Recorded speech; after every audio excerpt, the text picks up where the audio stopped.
جو بڑا ڈسکس ہوا ان کے قتل میں، چونکہ اس میں FIR میں بھی ان کا نام تھا، وہ تھا احسن شاہ کا نام. یعنی ان کے جو بالاج کے جو والد تھے ٹیپو ٹرکا والا، ان کے قتل میں جو مقتولین تھے ان کی FIR میں ایک نام احسن شاہ کا بھی تھا.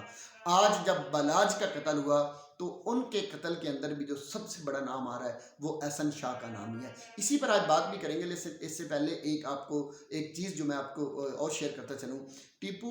بالاج جو تھے، بالاج ٹرکا والا یا بالاج ٹیپو جو تھے،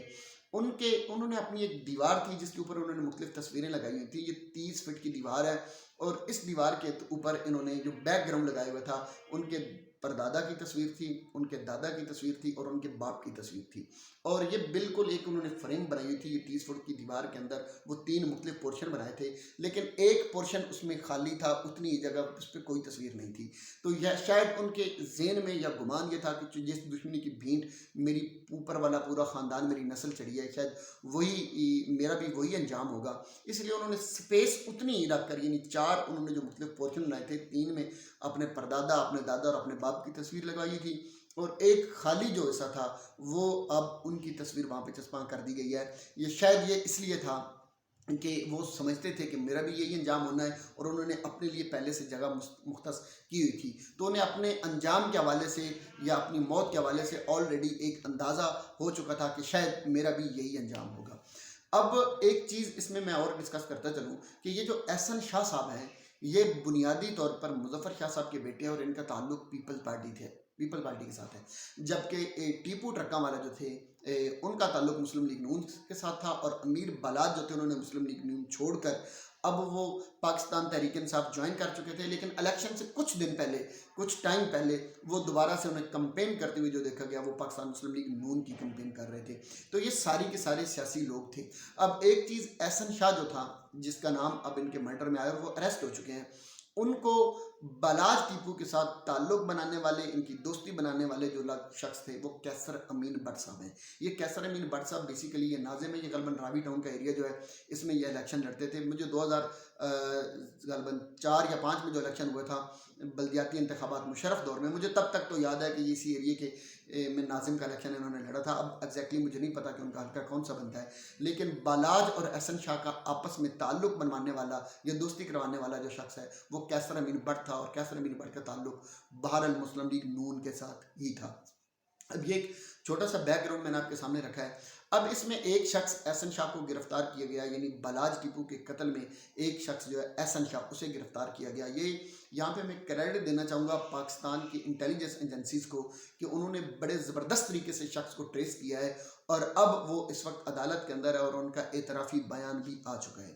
اب ایک چیز آپ سوچتے چلے جائیں کہ یہ جو احسن شاہ ہے، اس نے جو ڈیل کی تھی یہ ٹوٹل 5 کروڑ روپے کی ڈیل تیفی بٹ کے ساتھ اس نے کی تھی، اور اس 5 کروڑ کے اگینسٹ 50 لاکھ اس نے ایڈوانس لے لیا تھا. اور ایگزیکٹلی اس مرڈر سے کچھ دن پہلے یہ عمرہ کی ادائیگی کے لیے سعودی عربیہ چلے گئے. مطلب ایک انسان ہے، وہ مسلمان ہے، وہ اللہ پر ایمان رکھتا ہے، وہ عمرے کے لیے جا رہا ہے، اور اسے یہ اندازہ ہے کہ عمرہ عبادت ہے. وہ عبادت کی غرض سے اللہ اور اس کے رسول کے گھر میں حاضری دینے کے لیے جا رہا ہے، اور اس کی نیت دیکھیں، اس کا کردار دیکھیں، اس کا عمل دیکھیں کہ وہ اس اللہ کی عبادت کو، اللہ کے گھر کی حاضری کو بھی اپنے مقصد کے لیے استعمال کر رہا ہے. کیونکہ اس نے اب ساری چیزیں طے کر لی تھیں، اور یہ سارے معاملات طے کرنے کے بعد گوگی بٹ کے ساتھ اور تیفی بٹ کے ساتھ ملاقاتیں کرنے کے بعد وہ خود 50 لاکھ روپیہ ایڈوانس میں حرام کا مال لے کر وہ عمرے پہ چلا گیا. اس کے ایک بیک گراؤنڈ میں اور بھی بتاتا چلوں کہ یہ بیسیکلی 4 بھائی ہیں. احسن شاہ جو ہے، مظفر شاہ کے یہ 4 بیٹے ہیں، اور ان کے کچھ پیٹرول پمپس بھی ہیں، ان کے اور بھی معاملات ہیں، کچھ بزنس اچھی کھاتی پیتی فیملی ہے. تو 50 لاکھ کی اماؤنٹ اس کے لیے کوئی میٹر نہیں کرتی تھی، لیکن ہوا یہ کہ اس نے گینگ وار کے اندر اپنے آپ کو انوالو کر لیا، اور ڈان کے ساتھ اس نے اپنی ریلیشن شپ جب ڈیولپ کر لی تو اس کے بھائیوں نے اس کو اپنے بزنس سے الگ کر کے اپنے گھر سے الگ کر دیا تھا. اب یہ الگ تھلگ رہتا تھا. کچھ لوگ کہتے ہیں کہ یہ آئس یا کوکین کے نشے میں بھی انوالو تھا، لیکن جو بندہ ایک قتل کے منصوبے میں انوالو ہو سکتا ہے، اس سے بڑا پھر اور نشہ کیا ہو سکتا ہے؟ تو سب سے بڑا لالچ، حرص اور دولت کا نشہ تو اس کو تھا ہی سے. یہ بندہ جب ٹریس ہوا، یہ ٹریس اس طرح ہوا کہ اسے ٹیلی فونک ریکارڈ سے ٹریس کیا گیا. یہ بالاج ٹیپو کا بہت اچھا دوست تھا، اور اپنے ایک انٹرویو میں، یعنی اس مرڈر کے بعد جب اس کا انٹرویو کیا گیا، جب وہ واپس آیا تو انٹرویو میں اس نے کہا کہ بالاج مجھے میرے بھائیوں کی طرح محبت کرتا تھا، اور وہ مجھے اپنا بھائی سمجھتا تھا. اس بندے نے سعودی عربیہ میں رہ کر 24 گھنٹے یہ بندہ بالاج ٹیپو کے ساتھ کانٹیکٹ میں تھا، اور جس شادی کی تقریب کے اندر بالاج ٹیپو کا مرڈر کیا گیا وہ ان کے ایک دوست کی شادی تھی، اور یہ ان کا جوائنٹ دوست تھا، یعنی یہ کامن فرینڈ تھا، بالاج ٹیپو اور احسن شاہ کا یہ کامن فرینڈ تھا۔ اس تقریب میں جانے سے پہلے اور اس تقریب میں جانے کے لیے کنونس کرنے میں بھی احسن شاہ کا بہت بڑا ہاتھ تھا، یہ اس نے اپنے اعترافی بیان میں اس بات کو قبول بھی کیا ہے، کیونکہ سعودی عربیہ میں رہ کر وہ خود اپنے انٹرویو میں کہہ رہا تھا کہ میں جب سعودی عربیہ میں تھا تو میں نے بالاج کو کال کی ہوئی تھی، اور مجھے اس نے کہا تھا کہ مجھے روضہ رسول دکھائیں، تو بالاج ٹیپو نے روضہ رسول کو دیکھا اور درود پاک پڑھا۔ تو یہاں ایک مطلب اس شخص کی ایک صاف گوئی کا اور شفافیت کا اندازہ آپ لگا لیں کہ وہ آقا صلی اللہ علیہ وسلم کا جب اس نے روضہ دیکھا تو اس کے لبوں پر، ہر انسان مسلمان کے لبوں پر آتا ہے، تو اس نے درود پاک پڑھا، اور وہ کس شخصیت کا اور کس طرح کا وہ نوجوان مالک تھا۔ اس کا ایک پرانا انٹرویو میں نے سنا تھا کافی دن پہلے، جب وہ زندہ تھا، وہ تب کے انٹرویو میں، تو اس وقت میں نے اس کا انٹرویو سنا تھا، تو اس کے اپنے انٹرویو کے اندر وہ یہ کہہ رہا تھا کہ میں ان دشمنیوں کو پسند نہیں کرتا، میں ان سے جان چھڑانا چاہتا ہوں، اور کافی گروپس کے ساتھ اس نے صلح بھی کر لی تھی، اور وہ امن پسندی کی طرف جا رہا تھا۔ وہ کہتا تھا کہ میں امن پسند ہوں، میں امن چاہتا ہوں، میں بھی چاہتا ہوں کہ میں اپنے بچوں کے ساتھ پارک میں جاؤں، میں اپنے بچوں کے ساتھ میک ڈونلڈ چلے جایا کروں، میں اپنے بچوں کے ساتھ کھانے پینے کے لیے جاؤں، میں اپنے بچوں کے ساتھ ناردرن ایریا میں سیر سپاٹے کے لیے جاؤں۔ تو وہ اس طرح کی شخصیت بنیادی طور پہ تھا کہ وہ کسی بھی طرح جنگ و جدل، فساد، لڑائی جھگڑے، وہ اس سے اپنی جان چھڑانا چاہتا تھا، لیکن کیا کرتا کہ جو چیز گلے کا توپ بنی ہوئی تھی نسل کی طرف سے، والدین کی طرف سے جو اس کے حصے میں آ گئی تھی، وہ کسی بھی طرح آئی لیکن آ گئی تھی، تو وہ بوجھ تو بہرحال اس نے اٹھا رکھا تھا، اور وہ اپنی مکمل حفاظت کیا کرتا تھا۔ اب جب اس شادی پہ جانے کی بات تھی تو اس نے یہ کہا، اپنے احسن شاہ کا یہ بیان ہے کہ جب میرے ساتھ اس کی بات ہوئی تو وہ شادی پر جانے کے لیے کنونس نہیں تھا، اس نے کہا کہ میں شادی میں نہیں جانا چاہتا۔ ایک انٹرویو میں اس نے یہ بھی کہا کہ وہ شادی پہ جانا چاہ رہا تھا، تو میں نے کہا اچھی بات ہے، جانا چاہیے، ہمارا وہ دوست ہے۔ تو پھر اس نے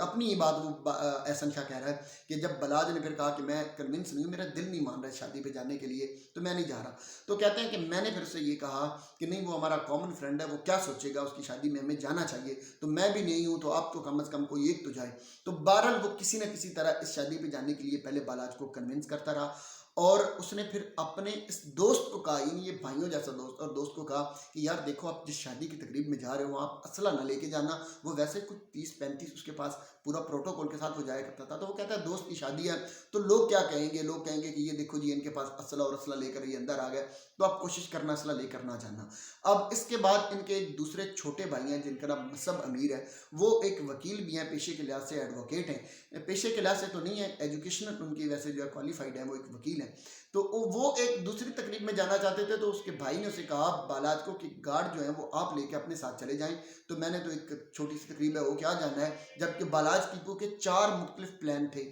اسی رات، شادی کے بعد 3 اور بھی پلان تھے۔ تو اس نے اپنے بھائی سے کہا کہ نہیں یار، میں نے اسلحہ لے کر نہیں جانا، میرے پاس یہ پستل اور یہ چیزیں کافی ہیں، تو آپ نے جہاں جانا ہے آپ لے جائیں، میں نے گارڈ لے کے نہیں جانے۔ اپنے بھائی سے اس نے گارڈ اپنے ساتھ بائک سے یہ کہا کہ گارڈ آپ لے کے جاؤ، میں لے کے نہیں جاتا۔ وجہ یہ تھی کہ ایک دوست تھا، اس نے کنونس کیا ہوا تھا، اور وہ چونکہ صاف شفاف نیت کا شخص تھا، تو وہ ان کی باتوں میں آ گیا۔ اب جب اس کا مرڈر کیا گیا، یہ شادی کی تقریب میں جب پہنچ گیا، تو اب احسن شاہ کا اعترافی بیان یہ ہے کہ میں مختلف گاڑیوں میں بیٹھ کر مختلف اوقات میں جا کر گوگی بٹ سے ملتا رہا، اور گوگی بٹ جو تھا وہ ہمارا کامن فرینڈ تھا۔ کامن فرینڈ تو خیر سے نہ کہیں، وہ یہ کہہ رہا تھا کہ گوگی بٹ کے ساتھ میرے اپنے تعلقات تھے، ان تعلقات کا بہرحال بالاج کو پتہ نہیں تھا۔ یہاں ایک چیز میں ایڈ کرتا چلوں حاضرین، کہ چونکہ کیسر امین بٹ جو تھا ان کے گوگی بٹ کے ساتھ بھی تعلقات تھے، اس کے احسن شاہ کے ساتھ بھی تعلقات تھے، اور احسن شاہ کا اور بالاج کے ساتھ تعلق بنانے والا، تعارف کروانے والا جو تھا وہ کیسر امین بٹ تھا۔ تو اس سے ایک چیز یہ بھی آتی ہے کہ اس طرح کے جو گینگ وار کرنے والے لوگ ہوتے ہیں وہ سم ٹائم پلانٹیڈ کرتے ہیں چیزیں، اور اپنے لوگوں کو پلانٹ کرتے ہیں اپنے دشمنوں کے اندر۔ تو لگ یہ رہا ہے کہ کہیں احسن شاہ کو اس کے دشمنوں نے بالاج کے گروپ کے اندر یا بالاج کے دوستوں کے اندر انہوں نے خود پلانٹ کیا تھا کہ کسی بھی طرح یہ ساری ریکی کرے، پوری انفارمیشن دے۔ ایک اور چیز جو سامنے آئی ہوئی ہے کہ بالاج جو مختلف 4 تقریبات میں جانا چاہتا تھا، ان چاروں تقریبات کے اندر مختلف قسم کی پلاننگ کر لی گئی تھی کہ اگر وہ یہاں سے بچ بھی جاتا تو اگلی تقریب اس میں نہیں، تو اس سے اگلی تقریب اس میں نہیں، تو اس سے اگلی تقریب، یعنی 4 مختلف قسم کے چک لگے تھے، 4 مختلف قسم کے ناکے لگا رکھے تھے۔ تو یہ پلان یہ کر دیا گیا تھا کہ ہر حال میں اس کا ہم نے یہاں پہ مرڈر کرنا ہی کرنا ہے۔ اب یہ اس کی بیچارے کی قسمت کہ وہ پہلے ہی اٹیک میں اور پہلے ہی چیک میں اور پہلی ہی وار میں اس کا مرڈر ہو گیا، اور وہاں پر اسے قتل کر دیا گیا۔ اب یہ شخص جو تھا یہ سعودی عربیہ میں عمرہ پرفارم کر رہا تھا، لیکن اس دوران جس دن یہ شادی تھی 8 سے 10 مختلف لوگوں سے مختلف اوقات میں، یعنی کسی سے 8:40 پر، کسی سے 8:45 پر، مختلف ٹائم میں یہ تھوڑے تھوڑے وقفے سے مختلف دوستوں کے ساتھ بھی اس نے رابطہ کیا. یعنی وہ ہر طرح کی ریکی مختلف چیزیں وہ کر رہا تھا کہ پتہ چلے کہ اس وقت کہاں پہ اور کیا ہو رہا ہے اور کیا چیزیں چل رہی ہیں. ساری کی ساری وہ پکچر پوری کی پوری ویژولائز کر رہا تھا چیزیں، اور وہ آگے ساری انفارمیشن پاس کر رہا تھا جن لوگوں کے ساتھ بھی وہ رابطے میں تھا، اور وہ ساری کی ساری انفارمیشن اس شوٹر کو دے رہے تھے جس نے مرڈر کرنا تھا. اور وہ شوٹر بھی آپ کو پتا ہے کہ موقع پر ہی جہاں بحق ہو گیا، اس کو ادھر ہی قتل کر دیا گیا. کیونکہ ہوا یہ ہے کہ جب یہ بلاج کا جب مرڈر ہوا ہے تو پیچھے ذرا دور ایک بریسٹ کی آواز بھی آئی ہے اور مختلف قسم کی گولیاں بھی چلی ہیں. تو اس کا مطلب یہ ہے کہ ایک بندہ نہیں تھا، مختلف لوگ 3 4 5 لوگ وہاں پر موجود تھے، اور ان میں ایک شخص ایسا بھی تھا جسے یہ کہا گیا تھا کہ آپ نے موقع پر ہی اس شوٹر کو آپ نے قتل کر دینا ہے، کیونکہ وہاں سے نکلنا ممکن نہیں تھا. تو قتل کروانے والوں کو یہ پتا تھا کہ اگر یہ شوٹر پکڑا گیا تو شاید اور بھی زیادہ انفارمیشن لیک ہو جائے گی. احسن شاہ کی طرف تو کسی کا خیال ہی بہرحال نہیں جا رہا تھا. اینی وے، اب اس وقت جو انفارمیشن اب تک کی ہے وہ یہ ہے کہ احسن شاہ جو ہے اس کا پولیس نے ٹینڈ کر دیا ہے، اور احسن شاہ اس کا جان سے پیارا دوست اس کے قتل میں انوالو ہے، اور دوست پر اعتماد کرنے کی وجہ سے بلاج ٹیپو جو ہے وہ اپنی جان جو ہے وہ گنوا چکا ہے. تو یہ انتہائی تکلیف دہ اور افسوسناک بات ہے کہ جو شخص تم پر بھائیوں کی طرح اعتماد کرتا تھا اسی شخص کو تم نے دھوکہ دیا اور اسے موت کے گھاٹ اتار دیا. ناظرین، ویڈیو میری تھوڑی لمبی ہو رہی ہے، ایک آخری بات 2 منٹ کے اندر اندر میں کرنا چاہوں گا کہ درِ فشاں ایک ٹی وی ایکٹر سے آج کل خی ڈرامہ چل رہا ہے جیو کے اوپر. انہوں نے ایک اپنی سٹیٹمنٹ دی اور انہوں نے یہ کہا ہے کہ مجھے جب پاکستانی سرچ کرتے ہیں تو وہ درِ فشاں ہارٹ سے سرچ کرتے ہیں. تو یہ بڑی ایک افسوسناک بات. اس نے کہا کہ میں ایسی لڑکی نہیں ہوں، کہ ضروری نہیں کہ جو ایکٹرس ڈراموں میں کام کرتی ہیں وہ ساری ایسی ہی ہوں، تو مجھے اس طرح سرچ کرتے ہیں تو مجھے اس پہ دکھ ہے، تکلیف، اور اس کو انہوں نے شکوہ کیا. کیونکہ یقیناً مطلب ہے ساری ڈراموں میں کام کرنے والی اداکارائیں اس طرح کے نہیں ہوتی ہیں. وہ کہ انہوں کے 3 ڈرامے اور تینوں نے بڑا فیم پکڑا اور وہ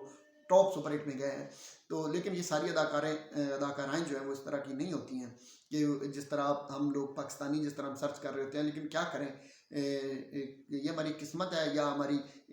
ہمارا کلچر اس طرح کا ہے کہ جس طرح اداکارائیں یہاں پر آتی ہیں وہ ساری اداکارائیں نے انہوں نے اپنے انٹرویوز وغیرہ دیے ہوئے ہیں. آپ کو بھی پتا ہے عائشہ عمر اور عائشہ خان اور ان کے انٹرویوز موجود ہیں کہ وہ کہتی ہیں کہ یہاں تک پہنچنے کے لیے ہمیں کیا کچھ کرنا پڑتا ہے اور کیا کچھ کر کے ہم آتی ہیں. تو جب آپ کی کولیگز اس طرح کی باتیں کریں گی تو پھر پاکستانی لوگ ہیں، عوام، نوجوان، پھر وہ ہر ایک کو اسی نظر سے ہی دیکھیں گے. اور یہ آپ بھی سمجھتی ہیں، آپ بھی جانتی ہیں کہ آپ جس فیلڈ میں ہیں، تو جب آپ کیچڑ میں قدم رکھیں گی تو پھر آپ یہ نہیں کہہ سکتی کہ میرے کپڑے گندے نہ ہوں، پھر یہ چیزیں تو چلیں گی. بہرحال بطور پاکستانی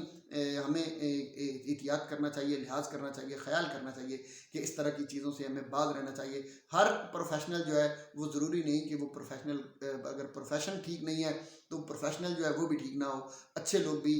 اس طرح کی چیزوں میں اور میڈیا کے اندر اور ڈرامہ انڈسٹری کے اندر اور فلم انڈسٹری کے اندر اچھے لوگ بھی، با کردار لوگ بھی بہرحال موجود ہیں. اللہ تعالیٰ میرا اور آپ کا، ہم سب کا حامی و ناصر و دعاؤں میں یاد رکھیے گا. السلام.